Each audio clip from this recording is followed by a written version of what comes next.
en Côte d'Ivoire, ils ont fait le choix, notamment en ce qui concerne la nationalité. Il y a une politique de la nationalité qui est un peu particulière en Côte d'Ivoire, puisque dans son code, comme on l'a dit dans son article 48, il est bien précisé que quand vous arrivez à acquérir une nationalité étrangère, en fait, quand vous avez fait une acquisition volontaire. Bien sûr. C'est ce qu'est l'article. Oui. Voilà. Oui.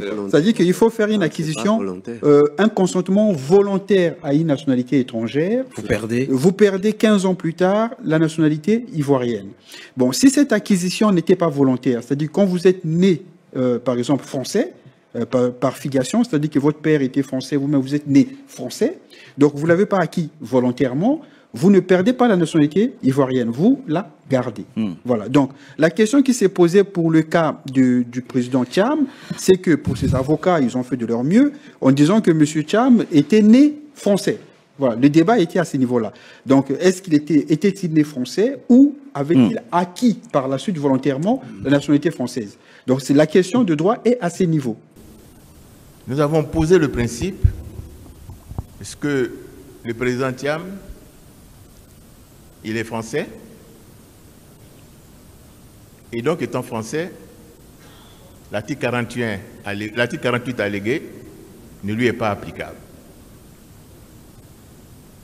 Mais comme il y a dans le dossier un décret de naturalisation qui est effectif parce qu'il a été pris en 1987, nous sommes bornés donc à le déstructurer.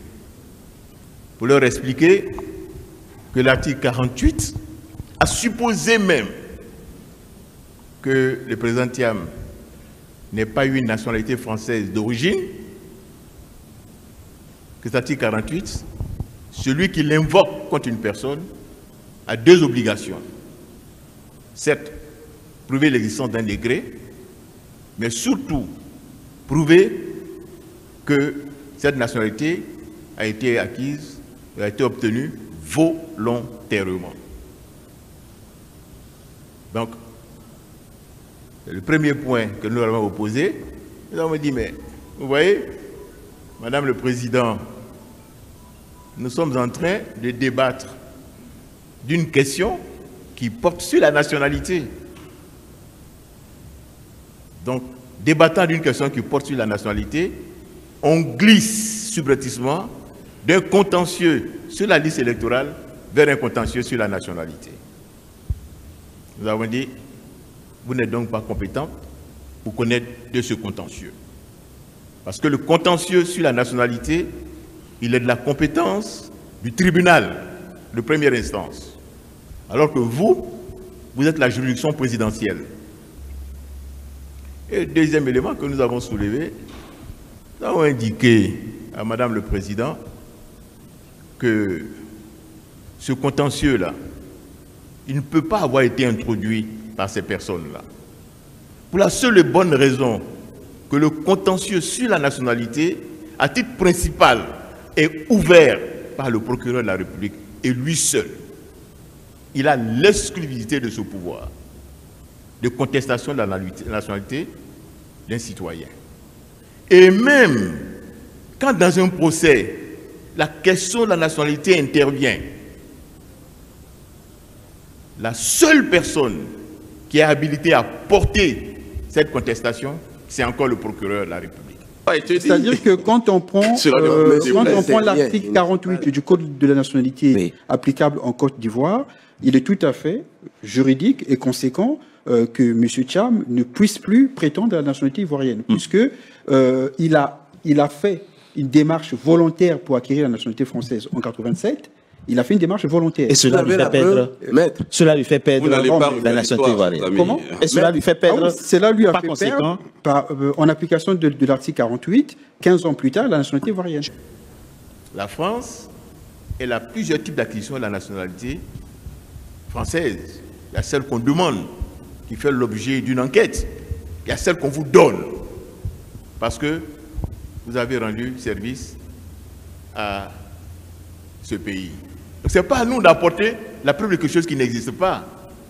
Si vous dites que nous avons obtenu volontairement la nationalité ivoirienne, vous apportez le décret, mais dès lors que la loi nous dit qu'on peut obtenir la nationalité par décret. Donc on fait la demande, c'est volontaire, mais on peut l'obtenir quand on vous la donne.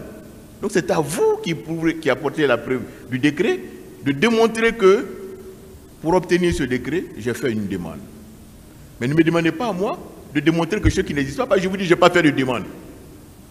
Si je n'ai pas fait de demande, comment je vais vous démontrer que j'ai demandé la nationalité française? D'accord. Voilà. Mais est-ce qu'on peut dire aujourd'hui, parce que le débat, pour dépassionner le débat, il faut trancher cette question. Maître Patrice Gueux, qui est un remarquable avocat ivoirien, on l'a vu il y a 2 jours, qui dit c'est Tidiane même qui, après coup, nous a apporté d'autres éléments d'appréciation qui ont permis au juge de prendre la décision de ce 22 avril. Parce qu'au moment où il faisait sa demande, le juge ne savait pas qu'il avait une autre... En fait, est-ce qu'on peut dire là que la juge qui a pris la décision ce 22 avril a pris une décision juridique proprement et que ce n'est pas une décision politique? Personnellement, ça dit que par rapport au droit, je pense que le droit a été dit, objectivement. Je suis rassuré. Là, je ne parle pas de politique. Oui. Je ne parle pas de politique. Je ne parle pas de politique. Alors, premier couac, c'est en termes de chronologie. Vous avez le décret de naturalisation qui est de 1987 et vous avez le certificat de nationalité qui est de 2022. Donc, le décret de naturalisation de 1987 ne peut pas venir annuler un acte de la justice qui a été pris 30 ans plus tard. Ça, c'est la première chose. Deuxième des choses, vous avez le DACP, qui est un brillant magistrat, effectivement, mais il est au ministère de la Justice. Et je tiens à dire qu'au ministère de la Justice, la seule parole crédible est celle du ministre de la Justice. Ni de son collaborateur, ni de son chef CAB, ni de son DACP. Vous avez le ministre de la Justice qui vous dit, qui prend en décembre 2024 une note explicative de l'article 48, que je vous lis. Il dit, en vertu de l'article 98 du Code de la nationalité, le certificat de nationalité indique, en se référant au titre 1 et 2 du présent Code, les dispositions légales en vertu de laquelle l'intéressé a la qualité d'ivoirien, ainsi que les documents qui ont permis de l'établir. Il fait foi jusqu'à preuve du contraire.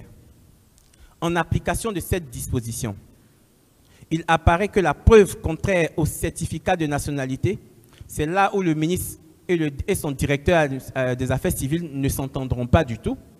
Et c'est la parole du ministre qui est prépondérante. Il dit, en application de cette disposition, il apparaît que la preuve contraire au certificat de nationalité délivré par le juge ne peut se faire que par la voie de la procédure de contestation de nationalité.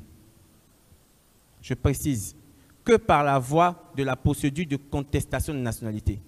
Le DACP a dit dans sa communication, le certificat de nationalité fait foi jusqu'à preuve du contraire. Et pour lui, la preuve contraire, c'est un document qui a été pris il y a 38 ans en arrière. Et le ministre de la Justice de lui répondre, non, pas du tout, tu te trompes. Il faut que le juge, par la voie d'une procédure en contestation, annule le certificat de nationalité. Dans le cadre d'espèces, tant que le certificat de nationalité du président Thiam n'a pas été annulé par une décision de justice faite dans le cadre de la procédure de contestation prévue par le Code de la nationalité, ce certificat est toujours valable.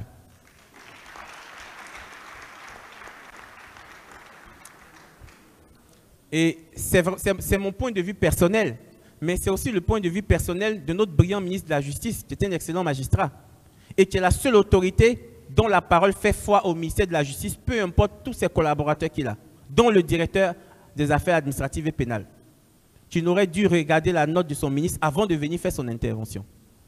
Ensuite, il précise, en cette matière, il parle de la procédure pour annuler le certificat de nationalité qui s'est fait par la voie de la contestation des nationalités. En cette matière, c'est le procureur de la République qui a seul la qualité pour intenter contre tout individu une action dont l'objet principal et direct est d'établir si celui-ci n'a pas la nationalité ivoirienne.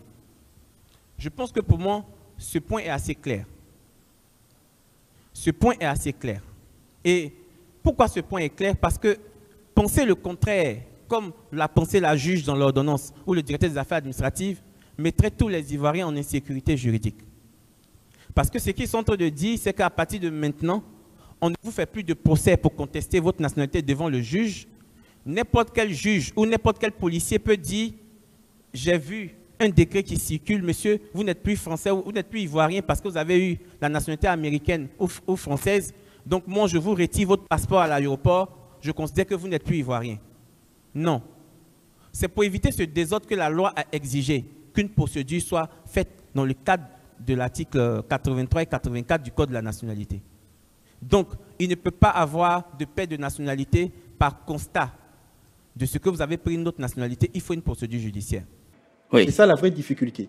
Voilà, c'est-à-dire que on prend un certificat de nationalité, certainement sur des éléments objectifs, bien sûr, et par la suite, on considère que la personne n'a plus la nationalité française depuis 2002, je crois, hein, depuis ce qu'il a eu... 2022, voilà, depuis 2022. Non, depuis 1987, il s'est fait naturaliser. En 1987, il a acquis la nationalité française. Et donc, 15 ans plus tard, il n'est plus ivoirien. Voilà, donc c'est ça. Donc, et ça, en principe, l'administration ivoirienne aurait dû approfondir la question avant de délivrer le certificat de nationalité. Manifestement, ça n'a pas été fait. Donc moi, je pense qu'il y a un peu du cafouillage dans cette affaire. Et nous avons eu un certain nombre de documents que mon confrère Dadier dont il va vous en parler tout à l'heure. Au besoin, il va vous les faire voir, qui démontrent que finalement, le président Thiam, il est français de naissance. Il est français de naissance. Il est français de naissance parce que son père était français. Français de naissance parce que son père était français. Il est ivoirien de naissance parce que sa mère était ivoirienne. Donc il est un binational. Et le binational n'est pas concerné par l'article 48. Alors, naturellement, quand vous avez lu la... La difficulté dans l'affaire de M. Thiam, c'est que la décision qui a été rendue par le tribunal, cette décision n'est pas susceptible de recours. Nous sommes dans une situation où la loi dit que la décision qui est rendue est sans recours. Bon, ça, c'est pour le commun des justiciables, qu'on dit sans recours. Parce que dans la loi, il y a des principes, il y a des exceptions. On a pris le sans recours et on a dit c'est fini. Bon, moi j'ai déjà ici un premier recours que nous avons exercé ce matin.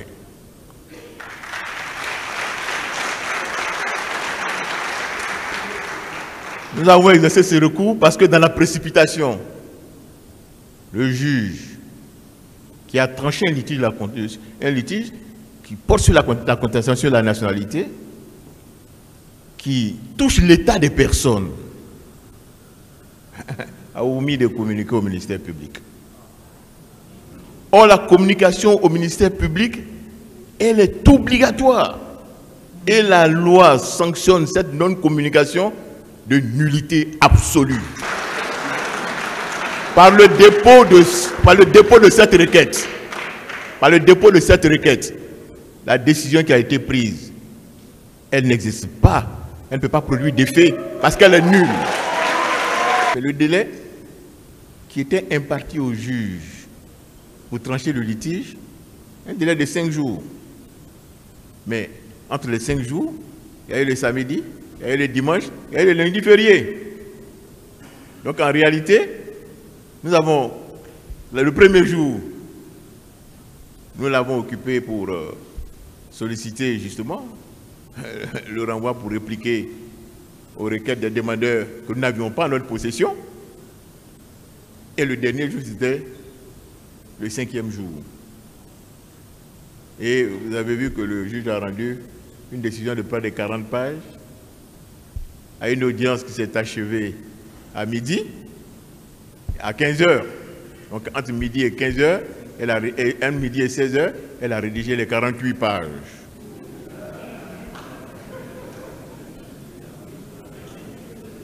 Ce qui laisse penser que... Et d'ailleurs, quand vous lisez, vous avez vu que On a dit que l'audience s'est tenue le lundi 22 avril. Le lundi, c'était le lundi de Pâques.